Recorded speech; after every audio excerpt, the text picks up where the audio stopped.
പേര് doctor Sharika S Nair. Doctor Madhav's modern dental clinic Kazhakkoottam. ഡെന്റിസ്ട്രിയിൽ കൂടുതലും അറിഞ്ഞുകൂടാത്ത ഒരു കാര്യമാണ് ഈ ബ്രക്സിസം അല്ലെങ്കിൽ നൈറ്റ് ഗ്രൈൻഡിങ് എന്ന ഹാബിറ്റ്. ബ്രക്സിസം എന്ന് പറയുന്നത് ഈ ഡീപ് സ്ലീപ്പില് പേഷ്യന്റ് അറിയാതെ പല്ല് ഗ്രൈൻഡ് ചെയ്തുകൊണ്ടിരിക്കുന്ന ഹാബിറ്റാണ് ഈ ബ്രക്സിസം. അങ്ങനെ ഗ്രൈൻഡ് ചെയ്യുമ്പോൾ പല്ലിന്റെ ഇനാമൽ തേയ്മാനം വന്ന് പേഷ്യന്റിന് സെൻസിറ്റിവിറ്റി അനുഭവപ്പെടും. ഈ കോൾഡ് അല്ലെങ്കിൽ ഹോട്ട് വാട്ടർ വായിൽ കൊള്ളുമ്പോൾ അങ്ങനെയുള്ള ഹാബിറ്റ് പേഷ്യന്റിന് തിരിച്ചറിയാനുള്ള ബുദ്ധിമുട്ട് ഉണ്ടാവും. അങ്ങനെ ആകുമ്പോഴത്തേക്ക് നമ്മൾ ഒരു ഡെന്റിസ്റ്റിനോട് കണ്ട് നമുക്ക് എന്താണ് ഇത് വരാനുള്ള റീസൺ എന്ന് ഫൈൻഡ് ചെയ്ത് അതിനുള്ള ഒരു പ്രൊട്ടക്ഷൻ ആയിട്ട് ഒരു മൗത്ത് ഗാർഡ് വെയർ ചെയ്യണം. അത് നൈറ്റ് ഉറങ്ങുന്ന ടൈമിൽ അത് ഗാർഡ് വെയർ ചെയ്തിട്ട് വേണം അത് നമ്മൾ സ്ലീപ്പ് ചെയ്യാനായിട്ടുള്ളത്. അങ്ങനെ ആകുമ്പോൾ ഫർദർ നമുക്ക് പല്ലിൽ വരുന്ന ഡാമേജ് വരാനുള്ള ചാൻസ് കുറയ്ക്കുന്നതാണ്. ഡോക്ടർ ശാരിക പറഞ്ഞതുപോലെ നമ്മുടെ ബ്രക്സിസം ഉള്ള പേഷ്യൻസിന് നമുക്ക് കൊടുക്കുന്ന മൗത്ത് ഗാർഡ്, അവരുപയോഗിക്കുന്ന മൗത്ത് ഗാർഡ് 6 മാസം കൂടുമ്പോൾ ഡെന്റിസ്റ്റിനെ വന്ന് കണ്ട് ആ മൗത്ത് ഗാർഡിന്റെ വിയർ ആൻഡ് ടിയർ നമ്മൾ അസസ് ചെയ്യേണ്ടതാണ്.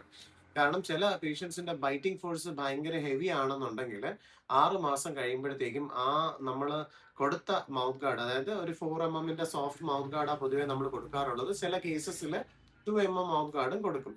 അപ്പൊ ഈ 2 mm സോഫ്റ്റ് മൗത്ത് ഗാർഡ് കൊടുക്കുന്ന ആൾക്കാർക്ക് 6 മാസം കഴിയുമ്പോൾ ചിലപ്പോൾ ത്രൂ ആൻഡ് ത്രൂ ഹോള് പോലെ വരും. അപ്പൊ അങ്ങനെ വന്നിട്ടുണ്ടെങ്കിൽ നമ്മൾ ആ സമയത്ത് ആ ഗാർഡ് മാറ്റിയില്ല എന്നുണ്ടെങ്കിൽ ആ പല്ലുകൾ തമ്മിലുള്ള ട്രോമ കണ്ടിന്യൂ ചെയ്ത് പല്ലില് പൊട്ടലുകൾ വരാൻ സാധ്യതയുണ്ട്. അതിനെ ക്രാക്ക് ടൂത്ത് എന്ന് പറയും.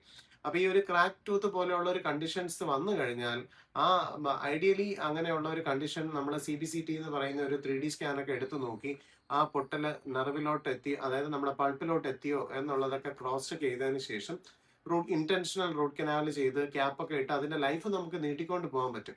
അപ്പൊ അങ്ങനെയുള്ള കോംപ്ലിക്കേറ്റഡ് പ്രൊസീജിയേഴ്സ് ഒഴിവാക്കാനാണ് നമ്മൾ ഈ മൗത്ത് ഗാർഡ് അഥവാ ഈ ബ്രക്സിസം കേസസിൽ മൗത്ത് ഗാർഡ് നമ്മൾ ഉപയോഗിക്കുന്നത്. അത് മാത്രമല്ല, ഈ ബ്രക്സിസം വരാനുണ്ടാകുന്ന കാരണങ്ങൾ, അതായത് ചില ആൾക്കാർക്ക് സ്ലീപ്പ് ആപ്നിയ എന്ന് പറയുന്ന കണ്ടീഷൻസ് ഉണ്ടാവും. അപ്പൊ അങ്ങനെയുള്ള കണ്ടീഷൻസ് നമ്മൾ ഒരു സ്ലീപ്പ് സ്റ്റഡി നടത്തി നമുക്ക് ഡയഗ്നോസ് ചെയ്തതിന് ശേഷം അതിന്റെ അണ്ടർലൈൻ കോസ് നമ്മൾ എലിമിനേറ്റ് ചെയ്യാത്ത പക്ഷം ഈ ബ്രക്സിസം ലൈഫ് ലോങ് തുടർന്നുകൊണ്ടേയിരിക്കും. പല പല്ലുകളിലും തേയ്മാനവും വന്നുകൊണ്ടേയിരിക്കും. അപ്പം വർഷത്തിലൊരിക്കൽ ഡെന്റിസ്റ്റിനെ കണ്ട് ഈ മൗത്ത് ഗാർഡ് ഒന്ന് ക്രോസ് ചെക്ക് ചെയ്ത് മൗത്ത് ഗാർഡിൽ വിയർ ആൻഡ് ടിയർ ഉണ്ടെങ്കിൽ പുതിയ മൗത്ത് ഗാർഡ് വാങ്ങി ഉപയോഗിക്കേണ്ടതാണ്. പ്ലസ് എന്തെങ്കിലും അണ്ടർലൈൻ ഫിസിയോളജിക്കൽ കണ്ടീഷൻസ് എന്തെങ്കിലും ഉണ്ടെങ്കിൽ അത് ഐഡന്റിഫൈ ചെയ്ത് നമ്മൾ അതിനെ കൺട്രോൾ ചെയ്ത് കഴിഞ്ഞാൽ ബ്രക്സിസത്തിനെ ഒരു പരിധി വരെ നമുക്ക് കൺട്രോളിൽ നിർത്താൻ സാധിക്കും.